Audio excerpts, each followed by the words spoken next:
Shri Devi Mahatmyam, popularly known as Durga Saptashati, is one of the most popular and sacred texts of the Shakta literature.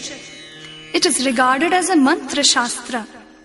Brilliant and colorful descriptions of the Divine Mother and her various leelas adorn the length and width of the text. Of the 700 shlokas, the Brahmadi Stutihi, Indradi Stutihi, Aparajita Stotram and Narayani Stutihi are specially chosen for daily recitation by millions of devotees. These stotras contain the essence of the whole text as such, and as Sri Ramakrishna Paramahamsa used to say, the recitation of these shlokas is as complete in itself as the study of the whole text. Here is a melodious recital of the divine stotras of Sri Devi, the very sound of which dispels the clouds of ignorance and inspires divine love and wisdom.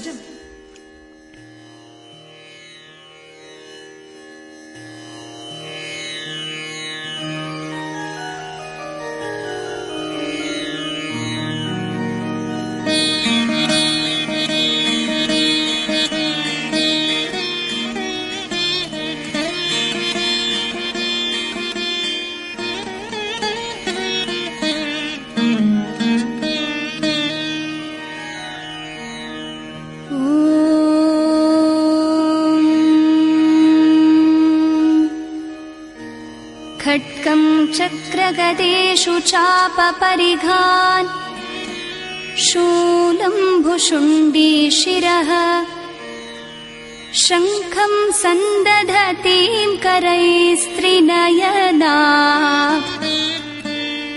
सर्वाङ्गभूषावृता यां हन्तुं मधुकैटभौ जलजभोः तुष्टावसुप्ते हरो नीलाश्मद्युतिमास्य पाददशका सेवे महाकालिका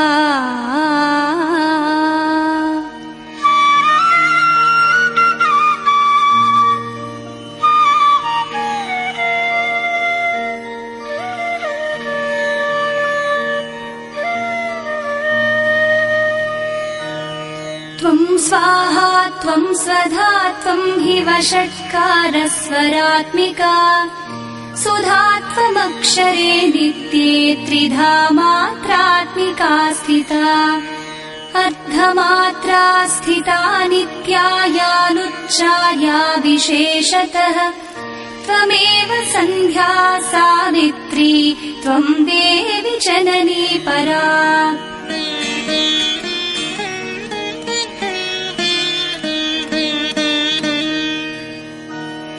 त्वयैतद्धार्यते विश्वं त्वयैतत्सृज्यते जगत् त्वयैतत्पाल्यते देवि त्वमत्यन्ते च सर्वदा विसृष्टौ सृष्टिरूपा त्वं स्थितिरूपा च पालने तथा संहृतिरूपान्ते जगतोऽस्य जगन्मये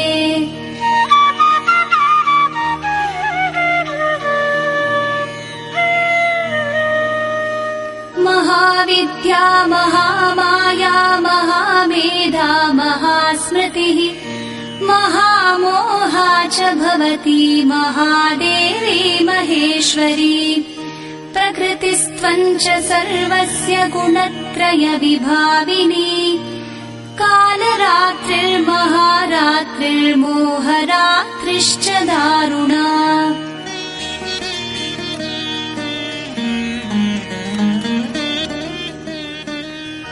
त्वं श्रीस्त्वमीश्वरी त्वं ह्रीस्त्वं बुद्धिर्बोधलक्षणा लज्जा पुष्टिस्तथा तुष्टिस्त्वं शान्तिः क्षान्तिरेव च खड्गिनी शूलिनी घोरागदिनी चक्रिणी तथा शङ्खिनी चापिनी बाणभुशुण्डी परिघायुधा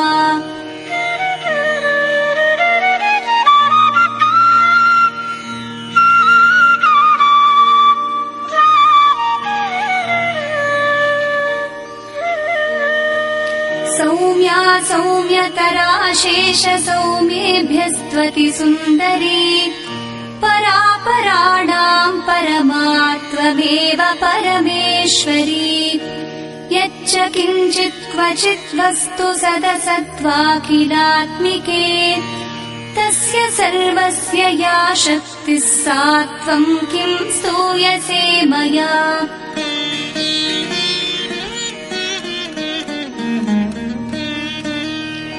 यया त्वया जगत्स्रष्टा जगत्पात्यत्ति यो जगत् सोऽपि निद्रावशं नीतः कस्त्वां स्तोतुमिहेश्वरः।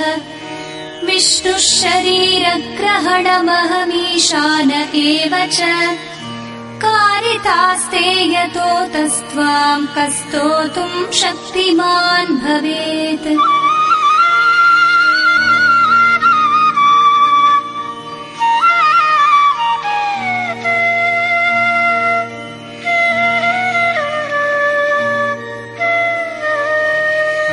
सात्वमित्थं प्रभावैः स्वैरुदारैर्देवि संस्तुता मोहयैतौ दुराधर्षावसुरौ मधुकैटभौ प्रबोधं च जगत्स्वामी नीयतामच्युतो लघु बोधश्च क्रियतामस्य हन्तुमेतौ महासुरौ।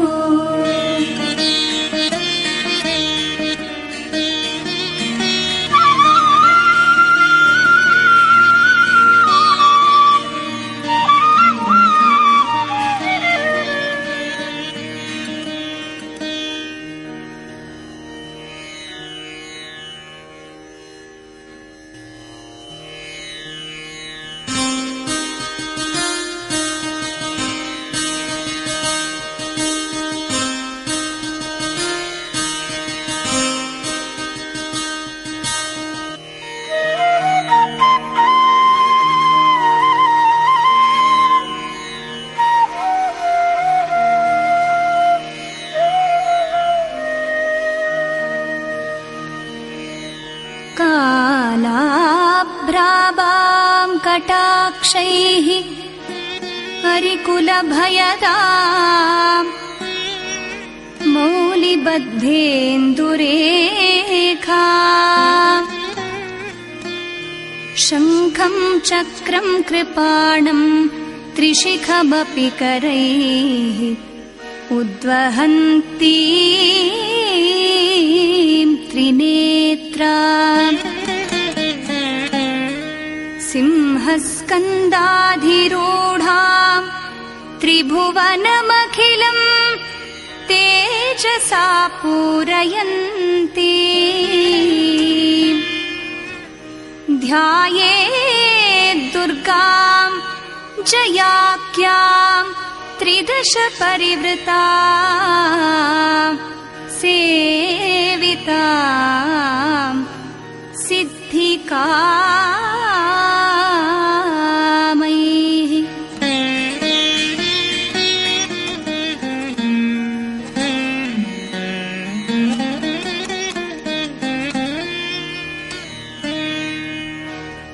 देव्या यया ततमिदं जगदात्मशक्त्या निःशेषदेवगणशक्तिसमूहमूर्त्या तामम्बिकामखिलदेव महर्षि पूज्या भक्त्या नता स्म विदधातु शुभानि सा नः।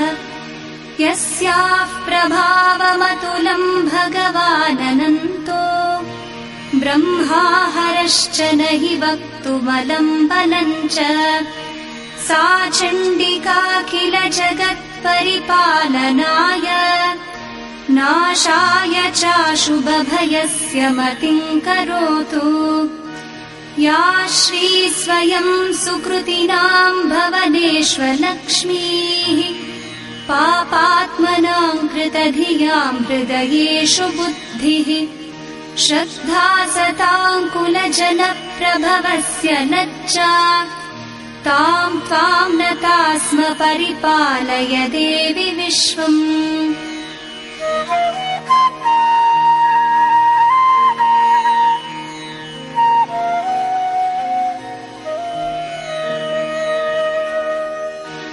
किं वर्णयाम तव रूपमचिन्त्यमेतत् किञ्चातिवीर्यमसुरक्षयकारि भूरि किञ्चाहवेषु चरितानि तवातियानि सर्वेषु देव्यसुरदेवगणादिकेषु हेतुः समस्तजगतां त्रिगुणापि दोषैः न ज्ञायसे हरिहरादिभिरप्यपारा सर्वाश्रयाखिलमिदं जगदंशभूतम् अव्याकृता हि परमा प्रकृतिस्त्वमाद्या यस्याः समस्तसुरता समुदीरणेन तृप्तिं प्रयाति सकलेषु मखेषु देवी स्वाहासि वै पितृगणस्य च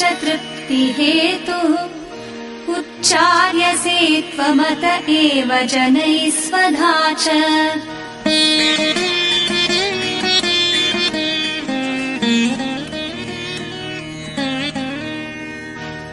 या मुक्तिहेतुरविचिन्त्य महाव्रता त्वम् अभ्यस्यसे सुनियतेन्द्रियतत्त्वसारैः मोक्षार्तिभिर्मुनिभिरस्तसमस्तदोषैः विद्यासि सा भगवती परमा हि देवी शब्दात्मिका सुविमलर्घ्यजुषां निधानम् उत्कीर्तरम्यपदपाठवतां च साम्नाम् देवी त्रयी भगवती भवभावनाय वार्तासि सर्वजगतां परमार्तिहन्त्री मेधासि देवि विदिताखिलशास्त्रसारा दुर्गासि दुर्गभवसागरनौरसङ्गा श्रीः कैटभारिहृदयैककृताधिवासा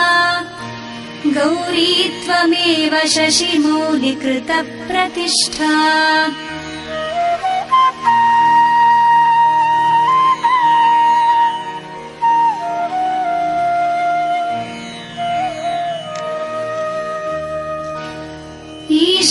ईषत्सहासममलं परिपूर्णचन्द्रबिम्बानुकारि कनकोत्तमकान्तिकान्तम् अत्यद्भुतं प्रहृतमात्तरुषा तथापि वक्त्रं विलोक्य सहसा महिषासुरेण दृष्ट्वा तु देवि कुपितं भ्रुकुटीकरालम् उद्यच्च शाङ्कसदृशच्च वियन्न सद्यः प्राणान् मुमोच महिषस्तदतीव चित्रम् कैर्जीव्यते हि कुपितान्तकदर्शनेन देवि प्रसीद परमा भवती भवाय सत्यो विनाशयसि कोपवती कुलानि विज्ञातमेतदधुनैव यदस्तमेतत् नीतं बलं सुविपुलं महिषासुरस्य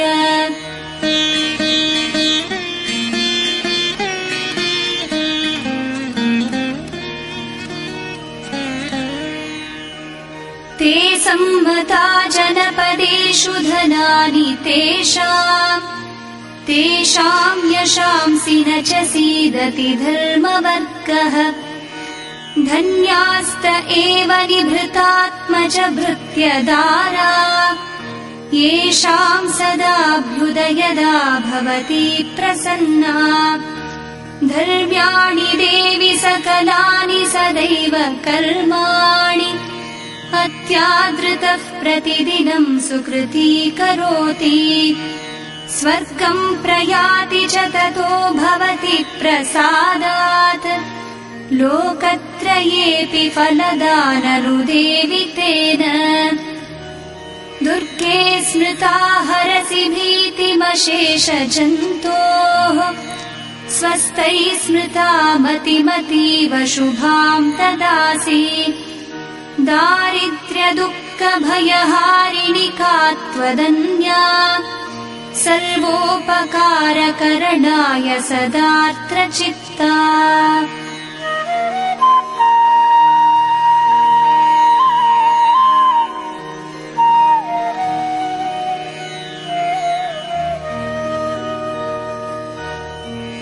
एभिर्हतैर्जगदुपैति सुखं तथैते कुर्वन्तु नाम नरकाय चिराय पापम्।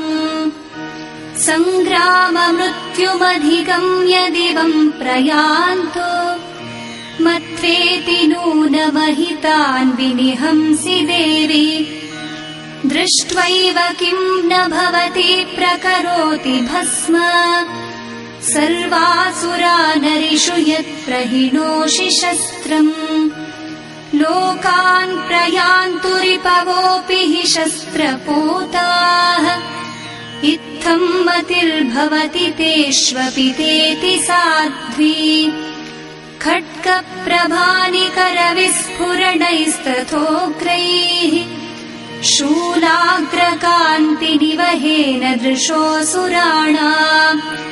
यन्नागता विलयमंशुमदिन्दुखण्डयोग्याननम् तव विलोकयताम् तदेतत्।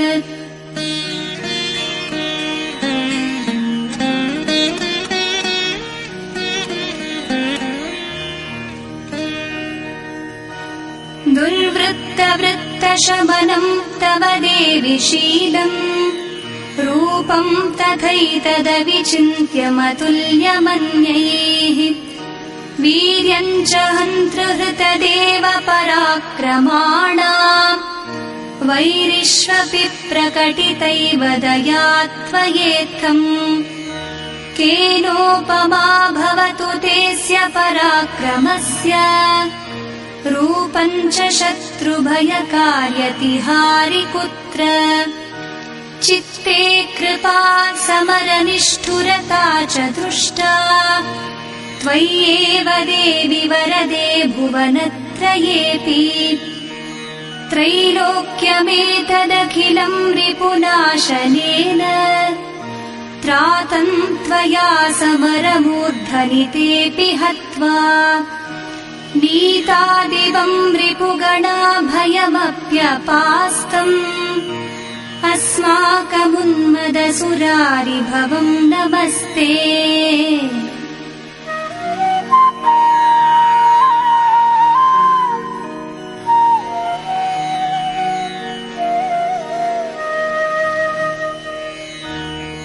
शूलेन पाहि नो देवि पाहि खड्गेन चाम्बिके। घण्टास्वनेन नः पाहि चापच्यानिस्वनेन च। प्राच्यां रक्ष प्रतीच्यां च चण्डिके रक्ष दक्षिणे। ब्राह्मणेनात्मशूलस्य उत्तरस्यां तथेश्वरी।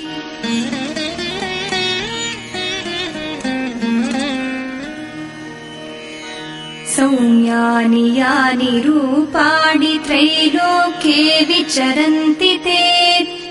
यानि चात्यन्तघोराणि तैरक्षास्मांस्तथा भुवम्।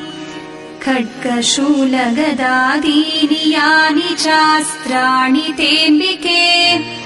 करपल्लवसङ्गीनि तैरस्मान् रक्ष सर्वतः। करपल्लवसङ्गीनि तैरस्मान् रक्ष सर्वतः। करपल्लवसङ्गीनि तैरस्मान् रक्ष सर्वतः।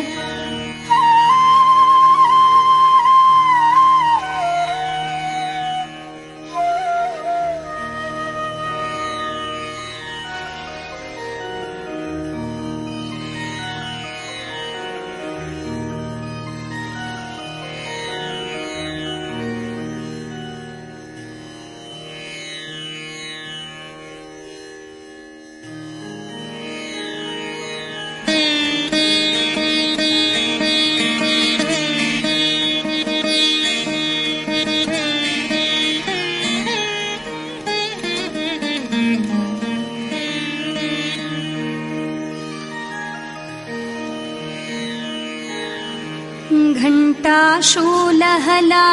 शङ्खमुसले चक्रं धनुस्सायकम् हस्ताब्जैर्दधतीं घनान्तविलसच्चीतांशुतुल्यप्रभा गौरी देहसमुद्भवा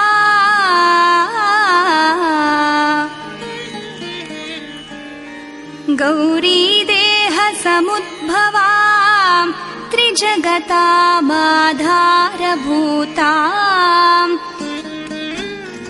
महापूर्वामत्र सरस्वतीमनुभजे शुम्भादि दैत्यार्दिनी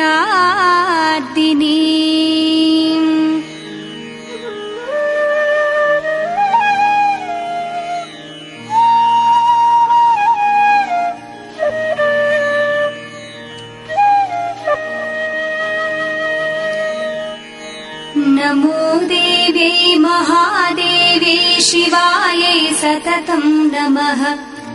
नमः प्रकृत्यै भद्रायै नियताः प्रणताः स्मृताम्। रौद्रायै नमो नित्यायै गौर्यै धात्र्यै नमो नमः। ज्योत्स्नायै चेन्दुरूपिण्यै सुखायै सततं नमः।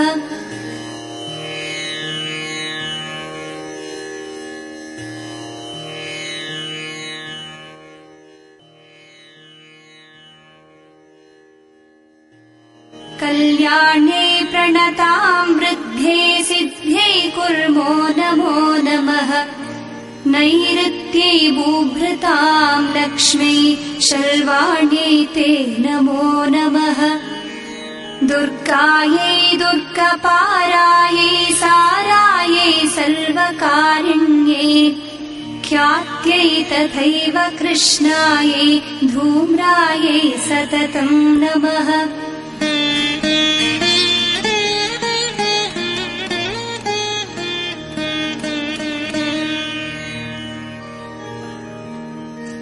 अतिसौम्यातिरौद्रायै नतास्तस्यै नमो नमः। नमो जगत्प्रतिष्ठायै देव्यै कृत्यै नमो नमः। या देवी सर्वभूतेषु विष्णुमायेति शब्दिता नमस्तस्यै नमस्तस्यै नमस्तस्यै नमो नमः। या देवी सर्वभूतेषु चेतनेत्यभिधीयते नमस्तस्यै नमस्तस्यै नमस्तस्यै नमो नमः। या देवी सर्वभूतेषु बुद्धिरूपेण संस्थिता नमस्तस्यै नमस्तस्यै नमस्तस्यै नमो नमः।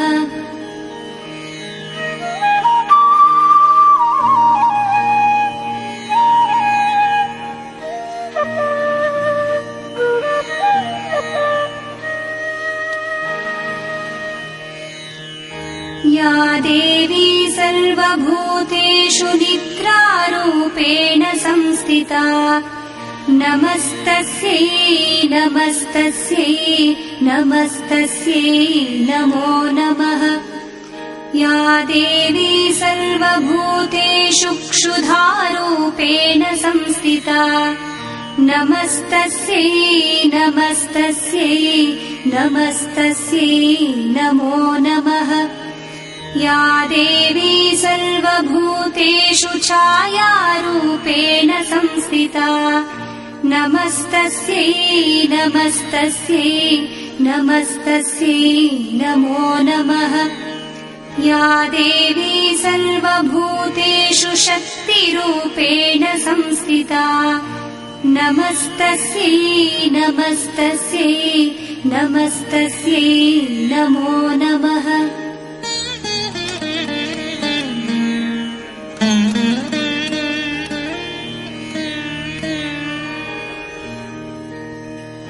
या देवी सर्वभूतेषु तृष्णारूपेण संस्थिता नमस्तस्यै नमस्तस्यै नमस्तस्यै नमो नमः।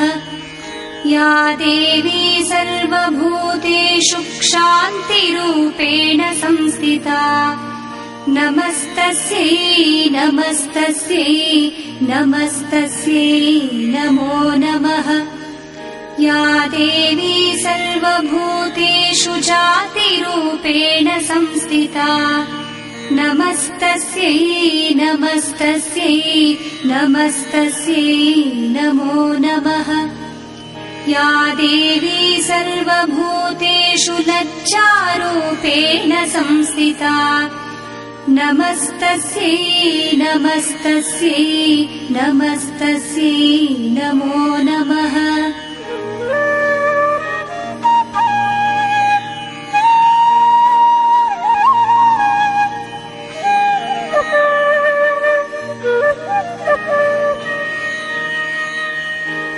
या देवी सर्वभूतेषु शान्तिरूपेण संस्थिता नमस्तस्यै नमस्तस्यै नमस्तस्यै नमो नमः। या देवी सर्वभूतेषु श्रद्धारूपेण संस्थिता नमस्तस्यै नमस्तस्यै नमस्तस्यै नमो नमः। या देवी सर्वभूतेषु कान्तिरूपेण संस्थिता नमस्तस्यै नमस्तस्यै नमस्तस्यै नमो नमः। या देवी सर्वभूतेषु लक्ष्मीरूपेण संस्थिता नमस्तस्यै नमस्तस्यै नमस्तस्यै नमो नमः।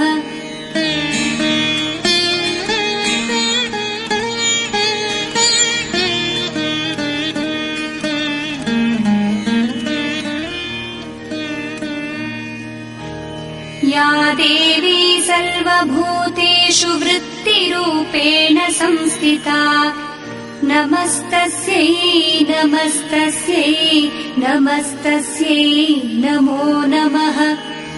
या देवी सर्वभूतेषु स्मृतिरूपेण संस्थिता नमस्तस्यै नमस्तस्यै नमस्तस्यै नमो नमः। या देवी सर्वभूतेषु दयारूपेण संस्थिता नमस्तस्यै नमस्तस्यै नमस्तस्यै नमो नमः।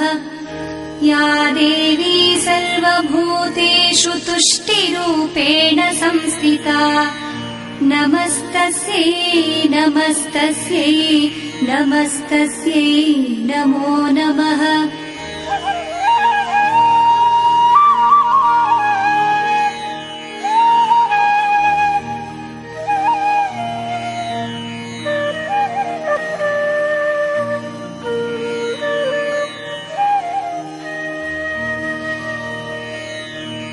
या देवी सर्वभूतेषु मातृरूपेण संस्थिता नमस्तस्यै नमस्तस्यै नमस्तस्यै नमो नमः।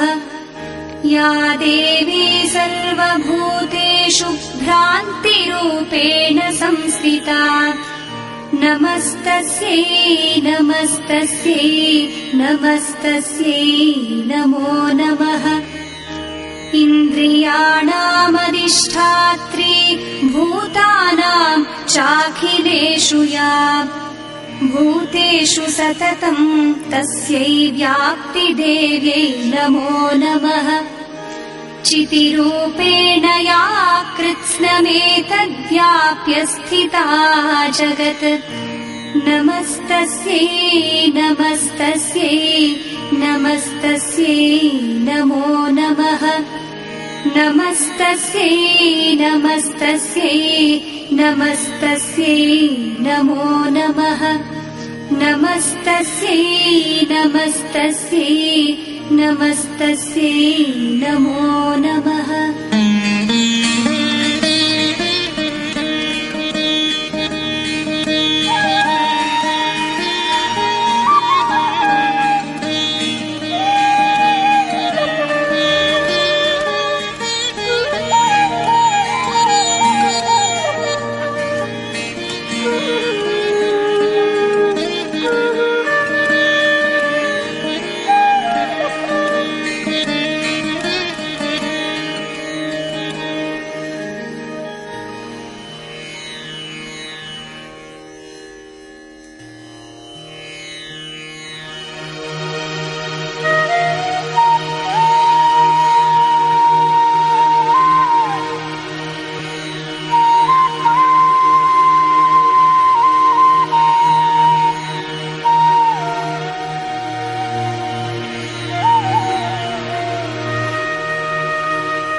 बालरविद्युतिम् इन्दुकिरीटाम् तुङ्गकुचाम् नयनत्रययुक्ताम्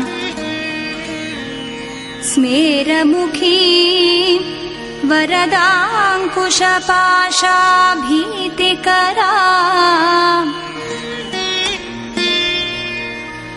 प्रभजे भुवनेशीम्।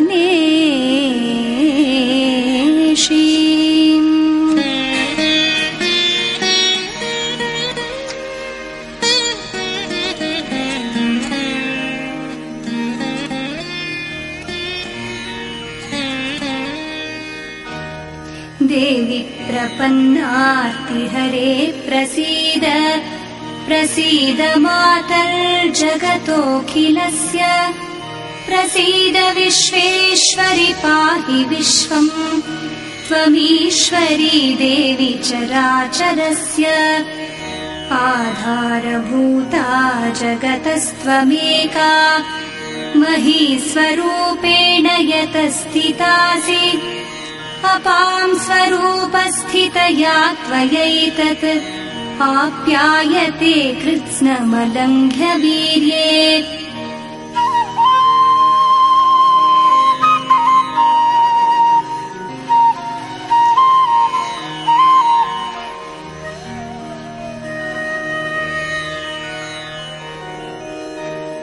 त्वं वैष्णवी शक्तिरनन्तवीर्या विश्वस्य बीजं परमासि माया सम्मोहितं देवि समस्तमेतत् त्वं वै प्रसन्ना भुवि मुक्तिहेतुः विद्याः समस्तास्तव देवि भेदाः स्त्रियः समस्ताः सकला जगत्सु त्वयैकया पूरितमम्बयैतत् का ते स्तुतिस्तव्यपरा परोक्तिः।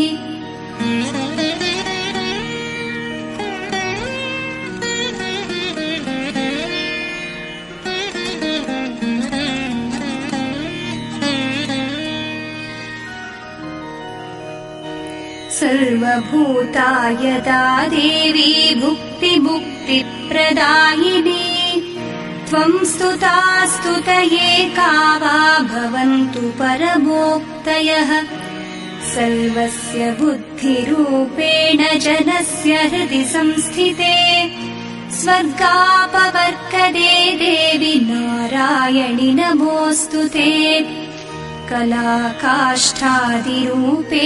परिणामप्रदायिनी विश्वस्योपरतौ शक्ते नारायणि नमोऽस्तुते सर्वमङ्गलमाङ्गल्ये शिवे सर्वार्थसाधिके शरण्ये त्र्यम्बके गौरि नारायणि नमोऽस्तुते।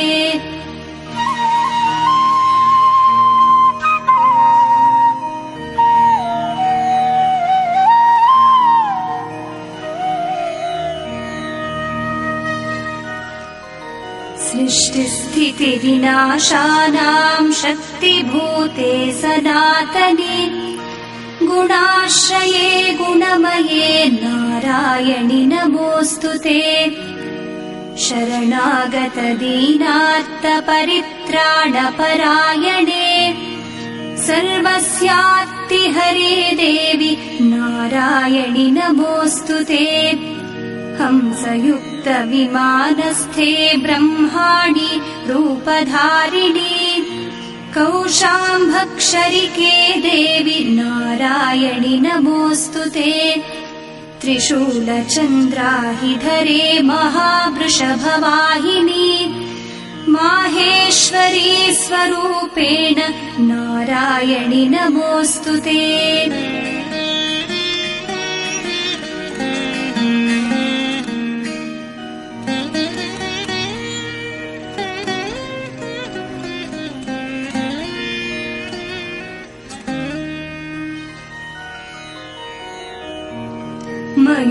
मयूरकुक्कुटवृते महाशक्तिधरे नघे कौमारी रूपसंस्थाने नारायणि नमोऽस्तुते शङ्खचक्रगदा शाङ्गगृहीत परमायुधे प्रसीद वैष्णवी रूपे नारायणि नमोऽस्तुते गृहीतोग्रमहाचक्रे दंष्ट्रोद्धृतवसुन्धरे वराहरूपिणि शिवे नारायणि नमोऽस्तुते नृसिंहरूपेणोग्रेण हन्तुम् दैत्यान् कृतोद्यमे त्रैलोक्यत्राणसहिते नारायणि नमोऽस्तुते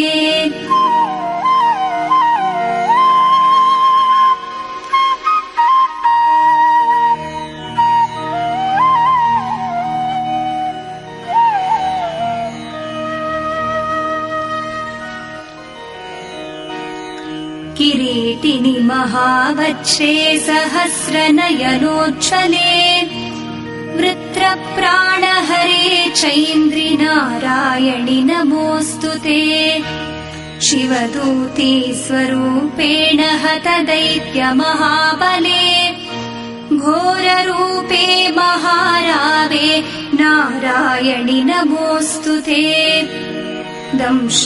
दंशाकरालवदने शिरोमाला विभूषणे चामुण्डे मुण्डमथने नारायणि नमोऽस्तुते लक्ष्मीलज्जे महाविद्ये श्रद्धे पुष्टिस्वधे ध्रुवे महारात्रि महामाये नारायणि नमोऽस्तुते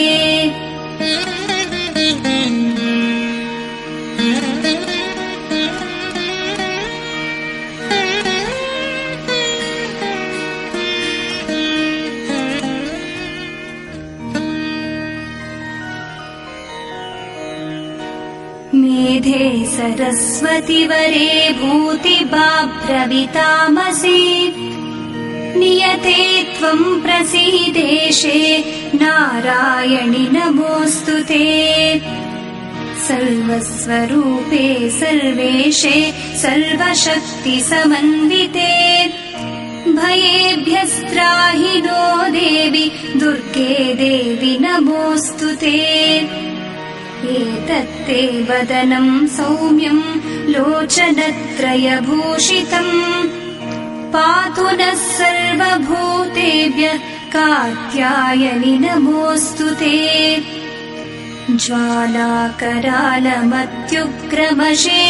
ज्वालाकरालमत्युग्रमशेषासुरसूदनम् त्रिशूलं पातु नो भीतेः भद्रकाली नमोऽस्तुते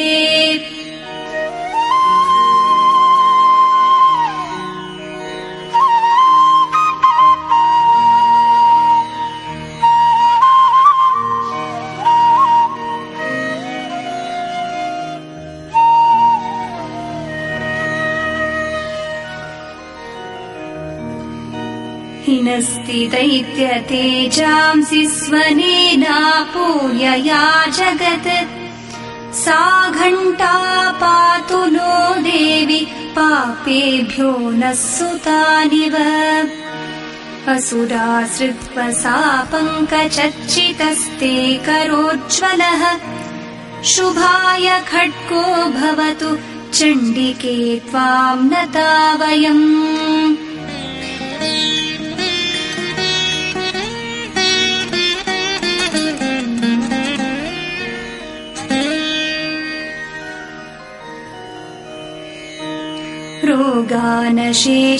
रोगानशेषानपहंसि तुष्टा रुष्टा तु कामान् सकलानभीष्टान् त्वामाश्रितानाम् न विपन्नराणाम् त्वामाश्रिता ह्याश्रयताम् प्रयान्ति एतत्कृतम् यत्कदनम् त्वयाद्य धर्मद्विषाम् देवि महासुराणाम् रूपैरनेकैर्बहुधात्ममूर्तिम् कृत्वाम्बिके तत्प्रकरोति कान्या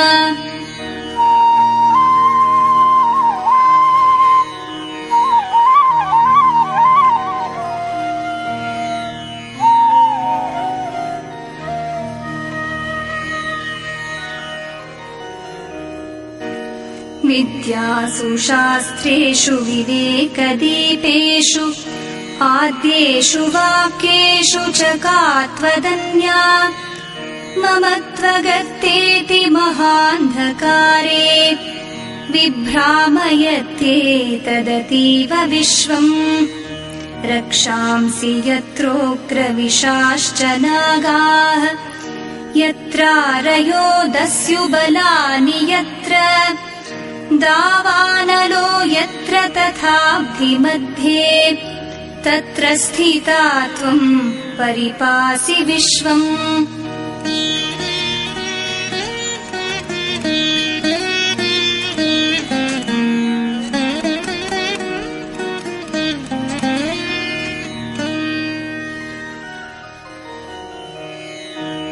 विश्वेश्वरि त्वम् परिपासि विश्वम् विश्वात्मिका धारयसीह विश्वम् विश्वेशवन्द्या भवती भवन्ति विश्वाश्रयाये त्वयि भक्तिनम्राः देवि प्रसीद परिपालय दोरिभीतेः नित्यम् यथासुरवधादधुनैव सद्यः पापानि सर्वजगताम् प्रशमम् नयाशु उत्पातपाकजनितांश्च महोपसर्गान्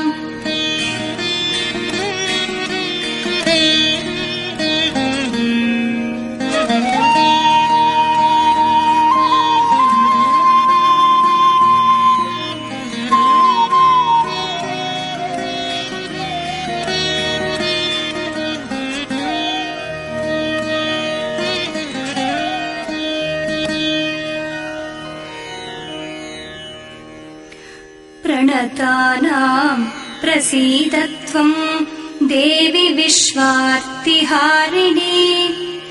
त्रैलोक्यवासिनामीटे लोकानाम् वरदा भव त्रैलोक्यवासिनामीटे लोकानाम् वरदा भव त्रैलोक्यवासिनामीटे लोकानाम् वरदा भव।